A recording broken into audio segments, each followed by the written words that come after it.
To the final installment of River Landing Conversations for this semester. As we mentioned last week, we're doing things a little topsy-turvy, these last two interviews, and you will notice that our special guest today is Mr. Jim Killacky, and our special guest co-host is Rod Winther. So without further ado, we will start this very interesting interview, and hopefully a lot of you will get to know things about Jim that you didn't know before. So, Jim, the obvious question, which most of us know the answer to, why don't you tell us a little bit about where you were born and grew up? Well, I was born, first of all, thank you for having me. I love the fact that you said interesting before we got the thing going. Yeah. Let's hope you'll say it again. We're going to set the bar. I was born in Dublin, in Ireland, and I grew up in a town called Bray, B-R-A-Y, which is 12 miles south of Dublin on the east coast. And when I was growing up there, I thought Bray was one of the biggest dumps in the world. And then I left, I ended up in America and so on. And much later in my life, both my first wife and then that marriage ended and I had a second wife, and both of them came to Bray on different trips and just thought the place was magical. I thought, oh, maybe I was wrong. Maybe it's not so bad after all. Yeah. But, and I was born at the end of November in a very snowy, dreadful climatic condition at the moment. In Ireland, at least in Catholic Ireland, families often name their children after saints. And I had two brothers who were 10 and 11 years older than me. Oh. And I think it was hoped, I think, though nobody ever told me this directly, but you know, you can put two and two together and occasionally make four. I think I was supposed to be a girl. Mm. And Rod, you wouldn't have known, perhaps, and you too, Kay, as a musician, or you probably do know, excuse me, that the patron saint of musicians is Saint Cecilia. Uh-huh. And Saint Cecilia's feast day was the 21st of November. Mm. And so I was due apparently on or around the 21st, and I was going to be Cecilia. Mm. And for perhaps the first time in my life, but as some people would say, not the last, I didn't quite comply because I showed up a week late. I was a boy instead of a girl. And so I ended up, my first name was Cecil, and that's where Cecil came from. James is my second name. Uh-huh. And then along the way, I hated being called Cecil, which was how it was pronounced in England. So I grew up being Cecil, and then at one time in America, I worked in an office that there was a Cecilia about as far away as you are. Uh-huh.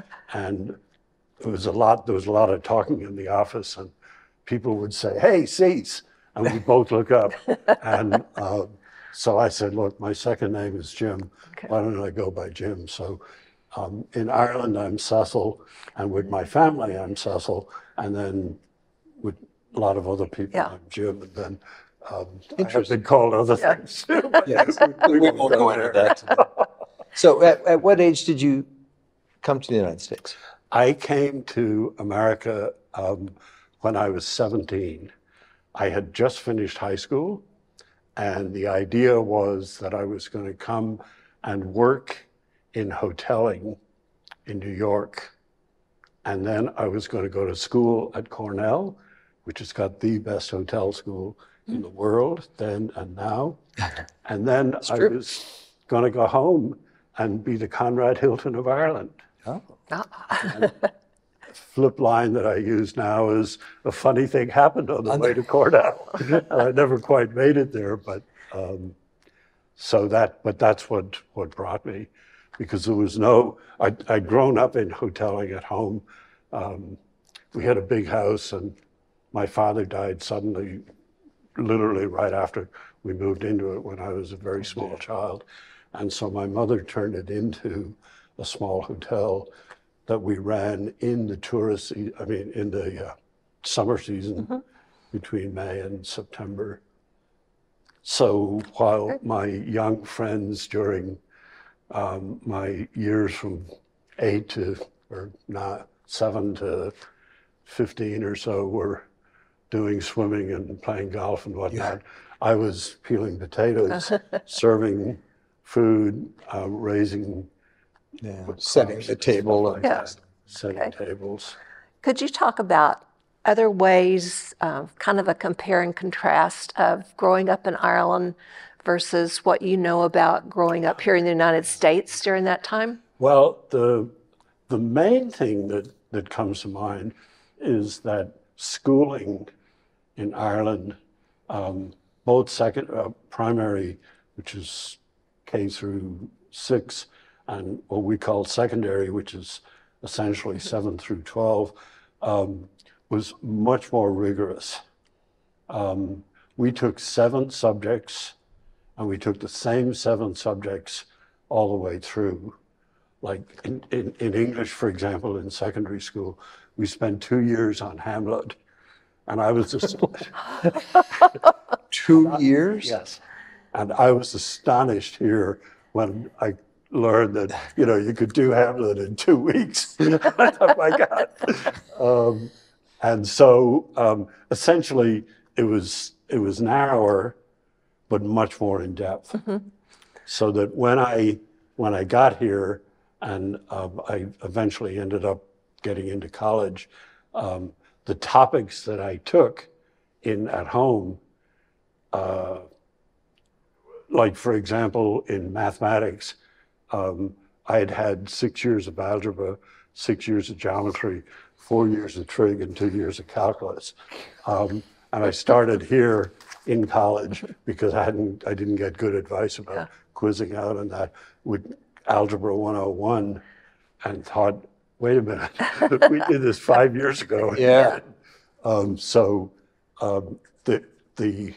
The approximate equivalent was about 2 years of college for every topic that we took in high school at home. That was sort of a big deal.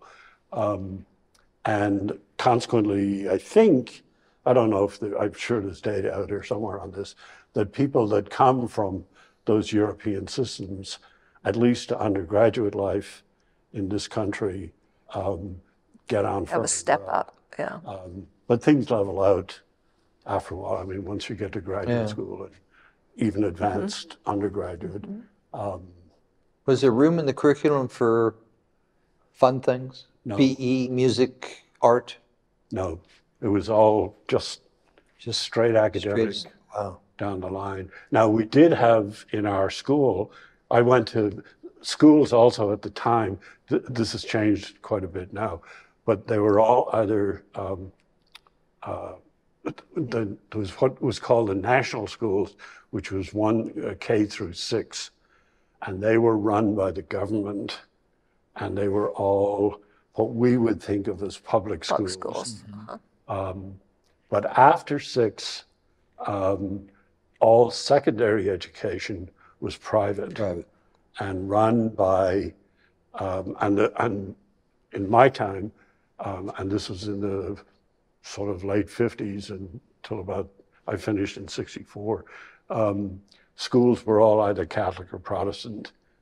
There was no public schools. So for example, I went to a Catholic school run by Presentation Brothers, who were an order of teaching brothers. So did this eliminate lots of kids not going on to school if you had to pay? Yeah, there was a colossal class system. You got to 6th grade, and you took what was called the primary exam. It's a national exam set by the government. And if you pass that, you could go on into secondary school, essentially, hardly on a college track, but in an academic thing. But you had to pay.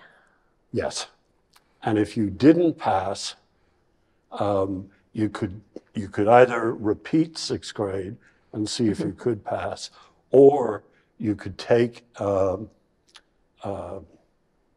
essentially a seventh grade kind of a wrap-up thing, and then go to technical school and apprentice to some trade, like plumbing or electricity or electrician or whatever. All those necessities.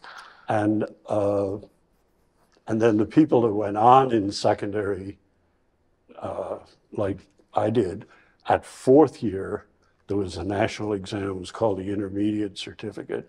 And you spent 2 years preparing for that. That was on these subjects. Like that's what, like in actually, now that I think about it, for the intercert in English, there was a curriculum, there was a play. We did The Merchant of Venice for 2 years. And then there was a set of essays and a set of poems, and you wrote, I mean, it was a very set curriculum. And if you passed the intercert, and when you took the intercert, your papers were not graded by your teachers. They were sent out to independent readers across the country, all of whom were teachers anyhow. Right. And you just had a number, and you were under strict orders not to write anything to those teachers to try. Because some of us would say, "Hi, I'm really a nice guy from Brian," or something. And then for the last 2 years, fifth and sixth year, you had you prepared for what was called the Leaving Certificate.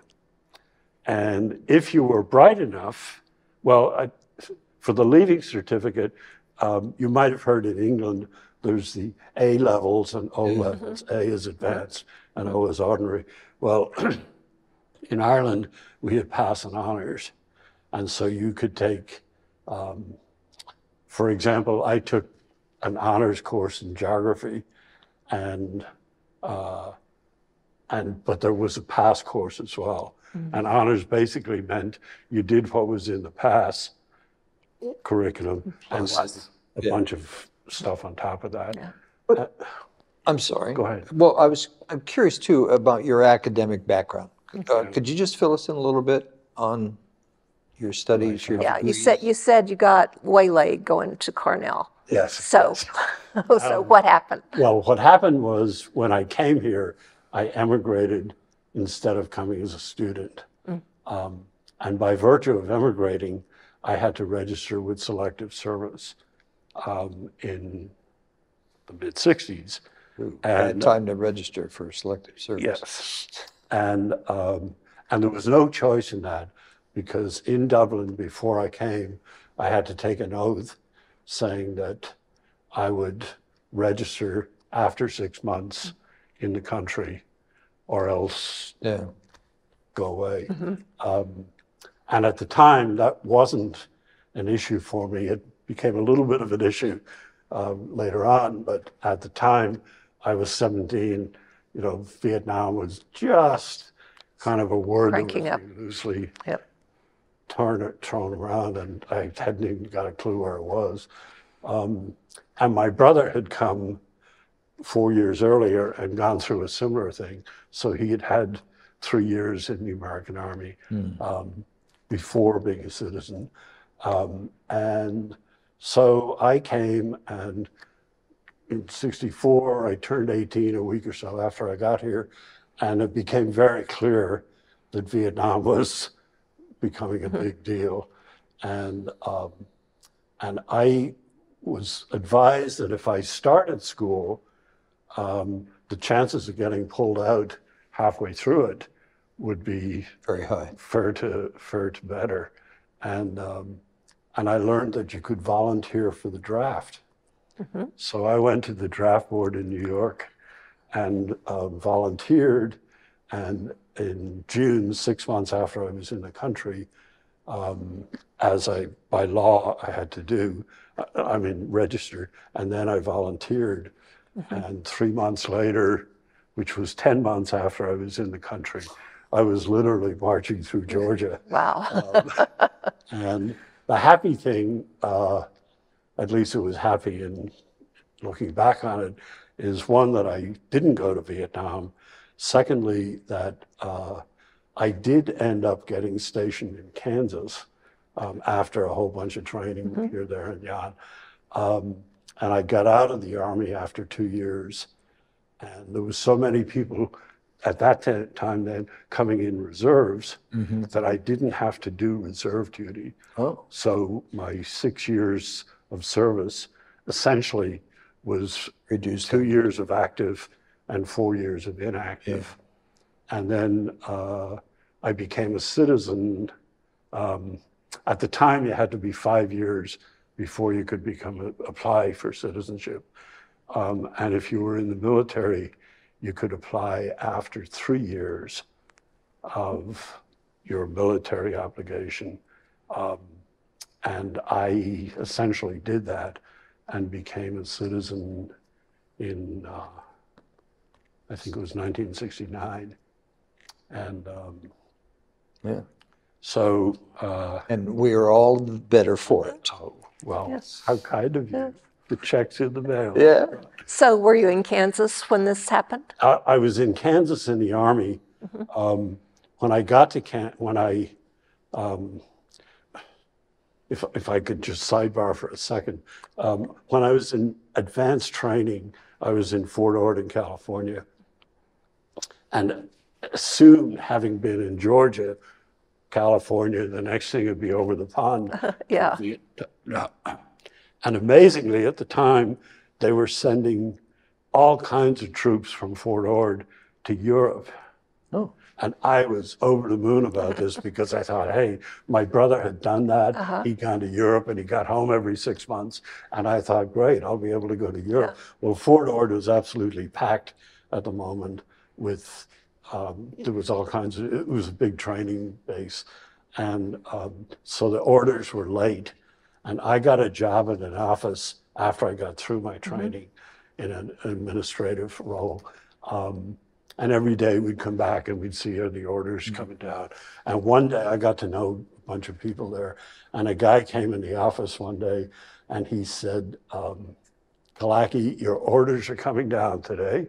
And I said, oh, where am I going? And he said, my boy, he said, you're going to where the wind blows all the time. And I thought, how odd that this guy in California knows about the prevailing winds in Bavaria or Munich or wherever I was going to go in Germany. And then he went on and he said, you, my boy, are going to Fort Riley, Kansas. And may God have mercy on your soul.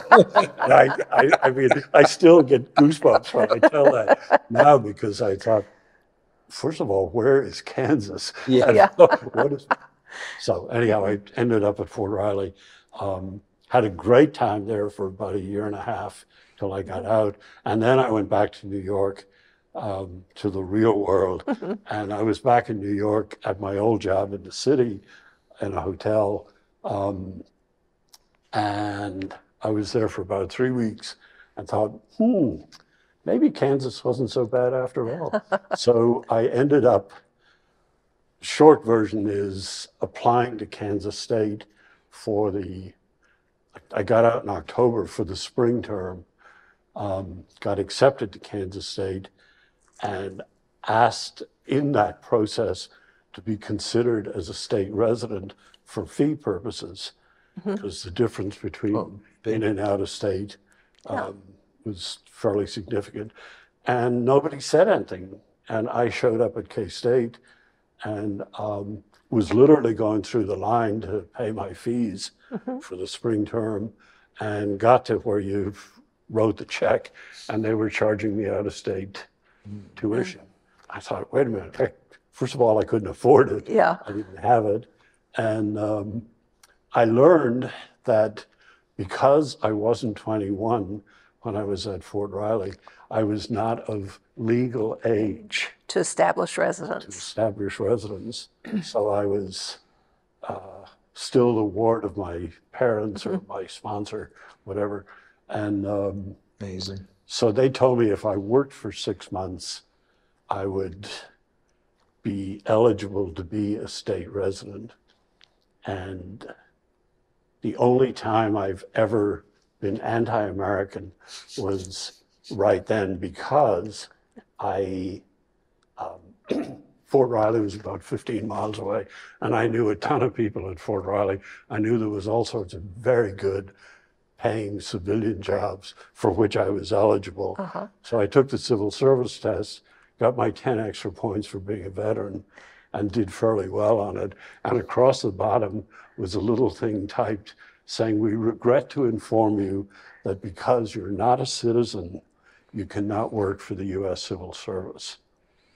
And You can be in the Army. Army. you could But be in you- the Army, yeah. you could go get your head shot off, but you could not work At the desk. at the desk. Amazing. So I won't repeat what I said many times at the moment, but I'll leave it to your collective imagination. You know, I think we all know that you spent a lot of time in academia. Yeah. Is there anything about your experiences in academia that you've been able to apply living here at River Landing? I think so. I think I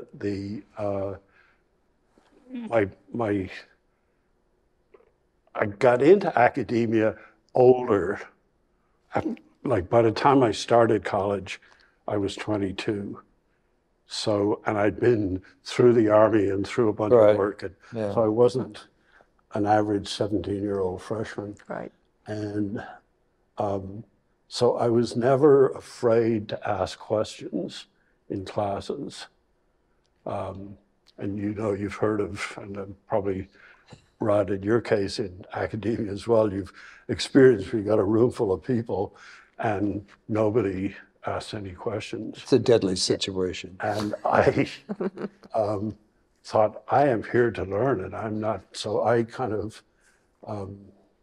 went a different route. And then I ended up, I got a couple of degrees at K-State, and I got another one at Washington University in St. Louis. And then I worked at K-State for 7 or 8 years, setting up rural free universities. Does that sound a little familiar? Across the state of Kansas and across other states. And as people who know about Furl here, it's a very sort of learner-centered kind of thing. And I think that what I've learned in my college life and all these various degrees is that everyone who comes to the room, whether it's the teacher or the student or whoever else shows up, brings something. And our role as teachers is to try and get that stuff on the table and get it shared. Because as we all know, at this hour of our lives, and certainly living here, there is a fascinating reservoir of knowledge and information. And it should be our role to try and pull that out rather than you be the expert who, in your case, you know, knows how to conduct an orchestra and therefore nobody else can say anything. Well, you know, that's, I think we both agree, is sort of nonsense. Now, the way you move your hands and so on. That's very good. That's a very good, you know, you can tell I'd never be a conductor. But so anyhow, but the point is that knowledge is to be shared and that it's a sort of a lateral process and not a top-down thing. Now, not everyone in the world agrees with that. And if you don't have your degree and your qualifications, and that's why with Furl, as with the free U's in Kansas, it used to drive people up a tree when we'd say, our little tagline became, if anyone can teach and anyone can learn. you talk to an expert teacher, and they That's very good. immediately they say, and what are your qualifications? That's very good. Anyhow, Good. So, what was your biggest adjustment in moving from Ireland to the States? it was a little overwhelming in the beginning because I was, as I said, it was a week before my 18th birthday. You were young. And New York was a bit intense. The biggest task I had in my first week in New York, I got there on a Monday. I was going to be 18 on Friday, and then I was going to start looking for work the following Monday. But I had been in a ballad group in Ireland that was fashioned after the Clancy Brothers, which I think you both know. And for those of you that don't know, the Clancy Brothers were the most famous Irish ballad group at the moment, and they're given credit, appropriately so, for opening up the whole world of Irish music to the rest of the world in the 60s in New York. Well, you could never get in to see them at home because they'd come home and do a concert and it would sell out and nothing flat. Well, I got to New York on the Monday, and on Tuesday, I learned that the Clancy Brothers were going to be performing at Carnegie Hall on Saturday night. And my first task in America was to get tickets to Carnegie Hall. And I did. And by the time I got them for my brother and myself and two other people, the only tickets that were left were tickets that were actually on the stage behind the Clancy Brothers. And I have been able to tell people ever since, with full honesty and full disclosure, that on my first Saturday night in New York, I was on the stage of Carnegie Hall You shared with this. the Clancy Brothers. Shared this. That's good. Quite an experience. But other than that, it was learning your way around, learning to deal with the mobs of people, and some cultural things, like we were brought up at home, if you got on a bus or got on a train and you got the last seat, and then if a woman got on, you stood up and gave the woman your seat. I mean, that was just a way of life. And very soon after I was in New York, I was on the subway and that happened. And I got up and just offered my seat to a woman, and out of nowhere, the man who was with her said, "What'd you try to do, make a pass at my wife?" Oh. And I was so stunned and so shocked that I just sort of walked away. I mean, I thought, whoa, boy, things are different here. Welcome to the US of A. And so if I could flip that, the one thing I did learn when I'd go home then, because I went home fairly regularly, my mother was still alive, and that was very quickly learning at home, because on a couple of occasions I got a chance to, either give talks or be in sort of a public situation, that Irish people were not that interested in hearing about how things were done in America. And because I sort of fell into, in New York, we do such and such. And I was very politely, and sometimes not so politely, told, we don't give a damn what they do in New York. You're here now. Yes. And I thought, oh, okay.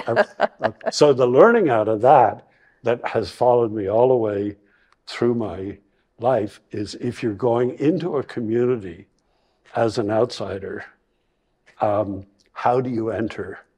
And when I taught all kinds of graduate courses and undergraduate courses, and a lot of it was about community.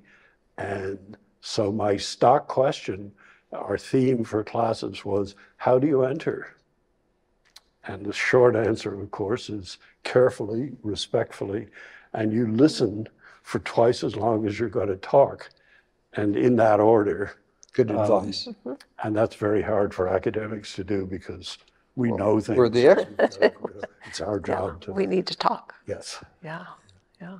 So I was curious, you know, I love Ireland, as you know, and I was curious if I were to go to Ireland as a first-time visitor, is there one place or one thing that would be a can't miss? You have to do this. People are going to think, Rod, this is a setup, but No, it's not, because no, we hadn't- you didn't know we about didn't this have question. we hadn't talked about this. But my favorite place in Ireland, and probably in the world, is Galway.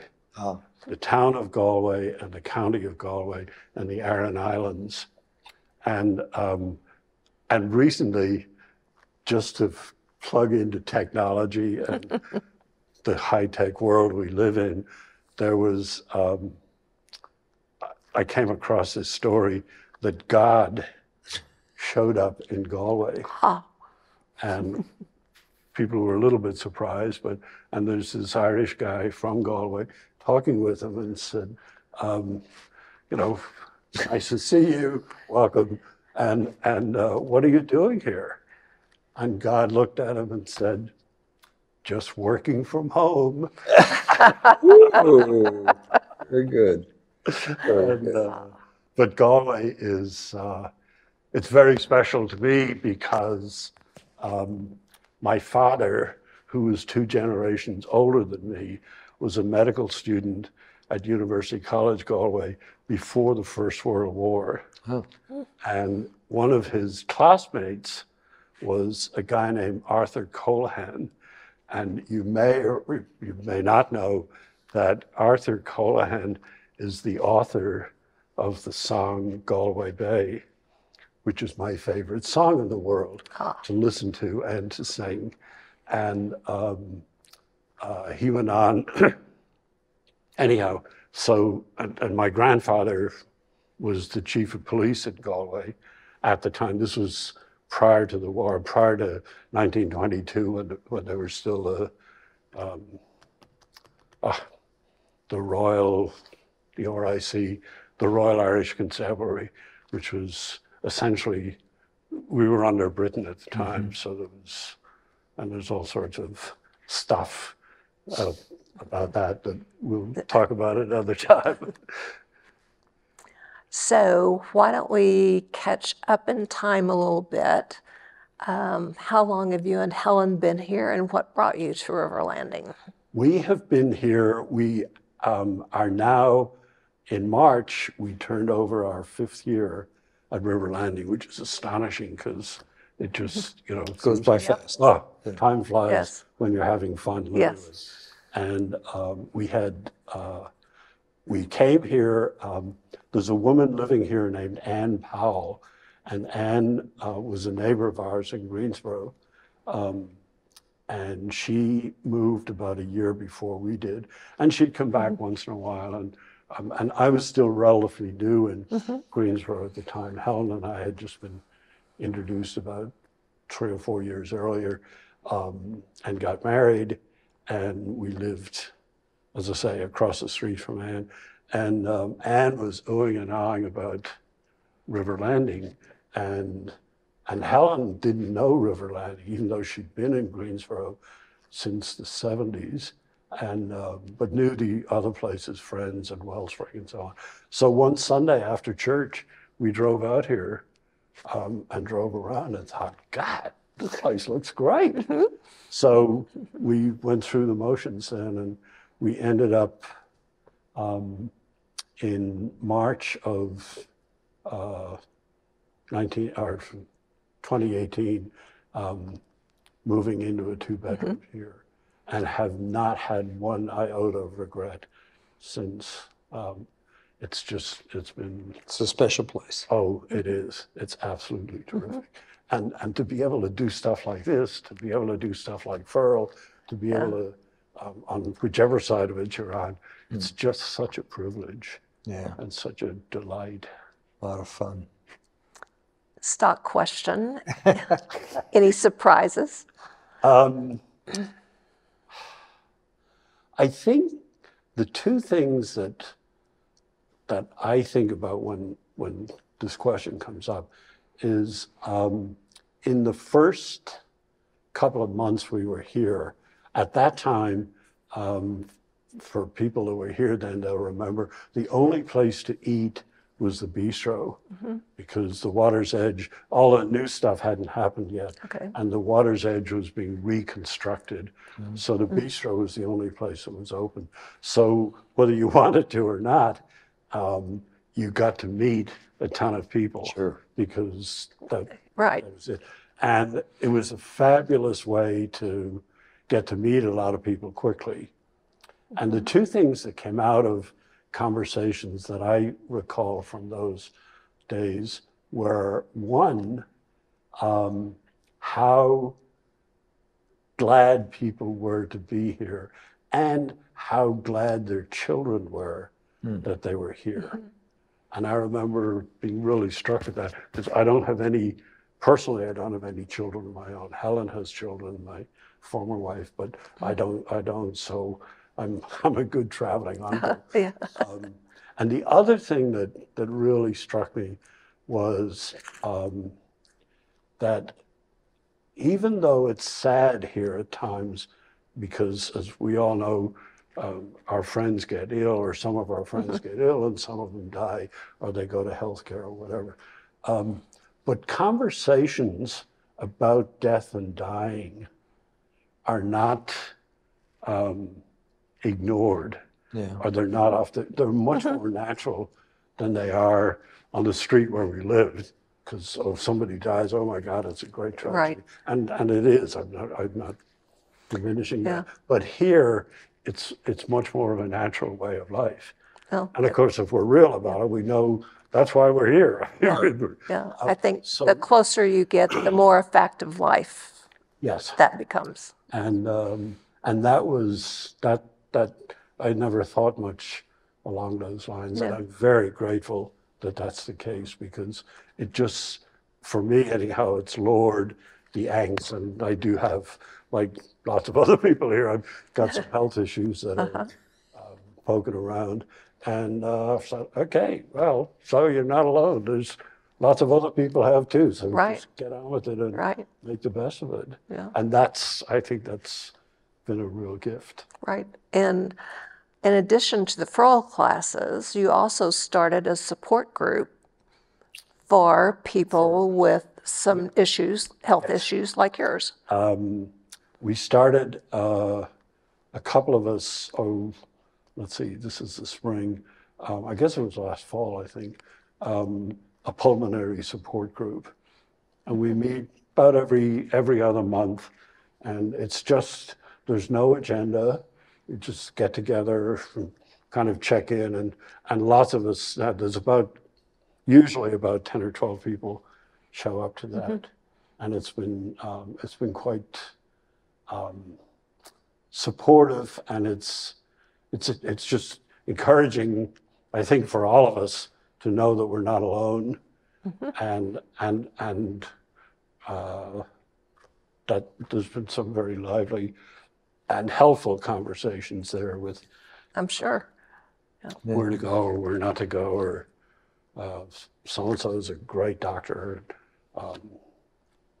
Maybe so-and-so is not quite the greatest doctor. But There may be people in the audience who don't know what an avid golfer you are. Yeah. well, one tries.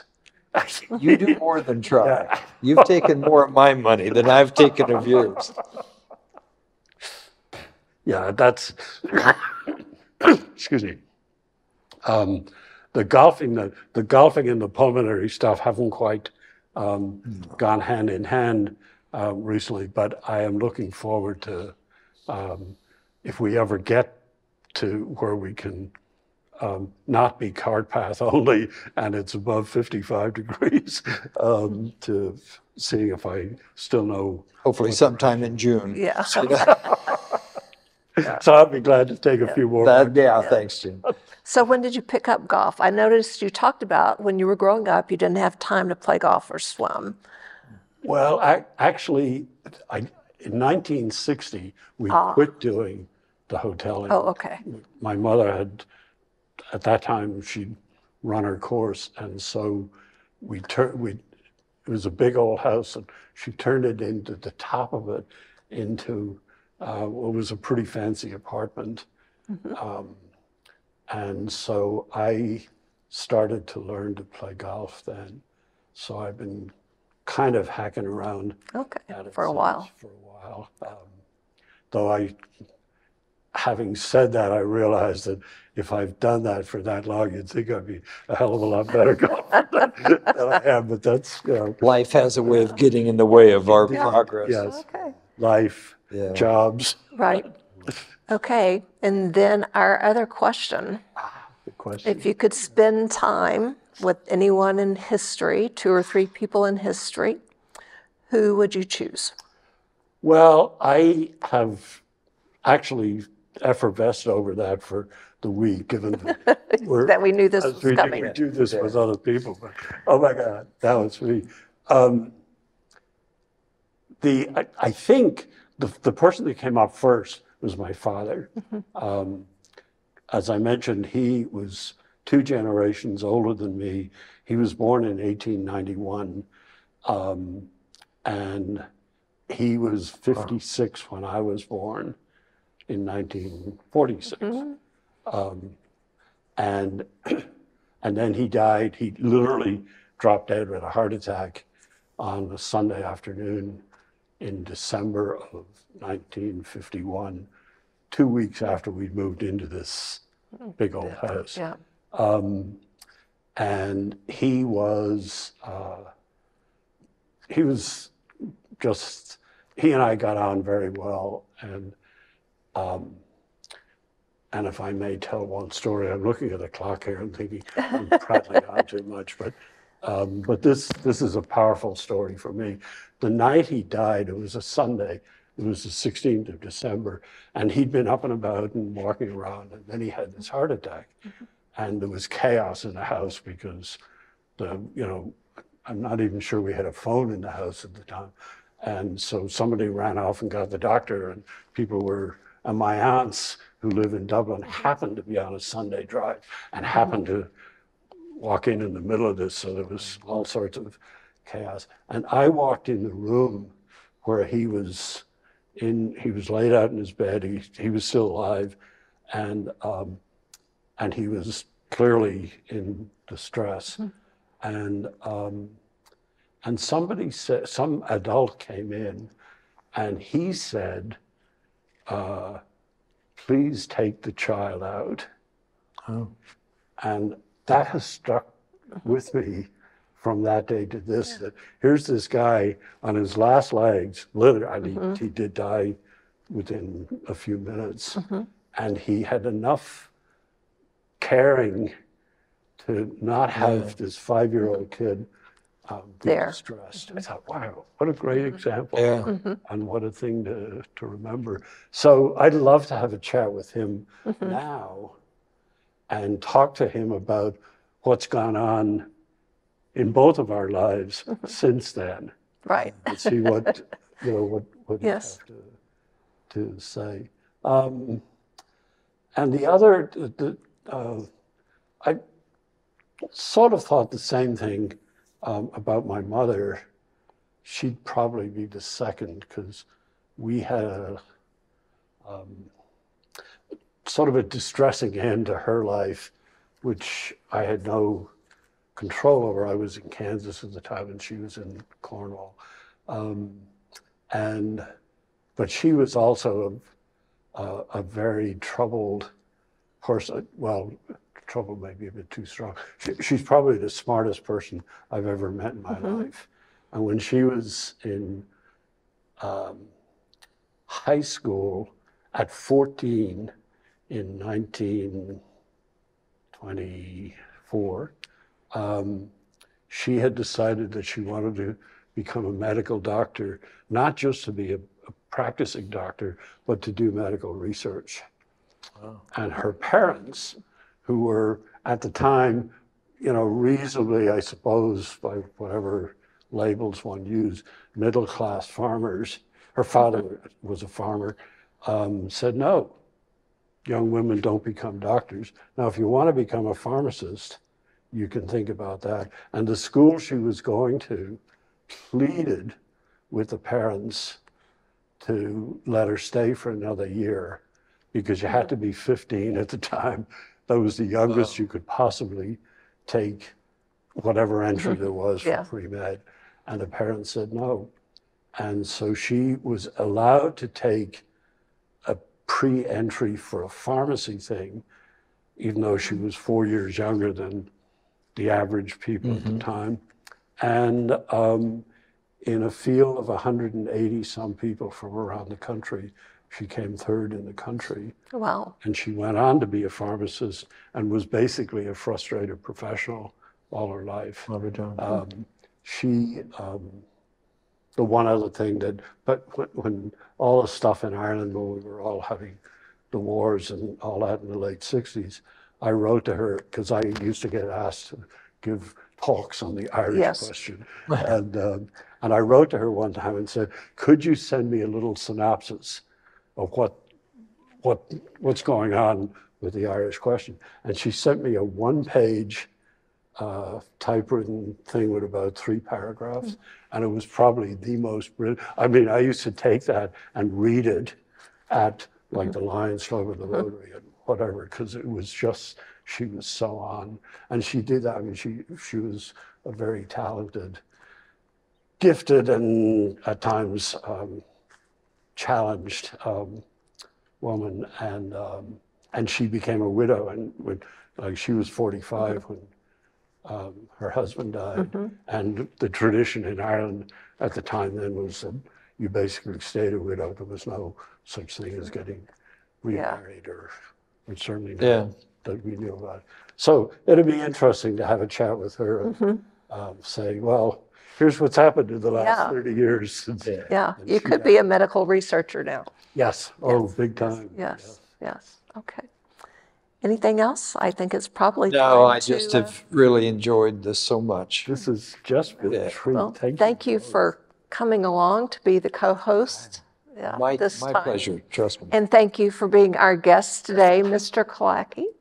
And thank all of you for tuning in and watching our episodes this past semester. This will be the last sign-off, and we will hopefully see you again in the fall. Thank you.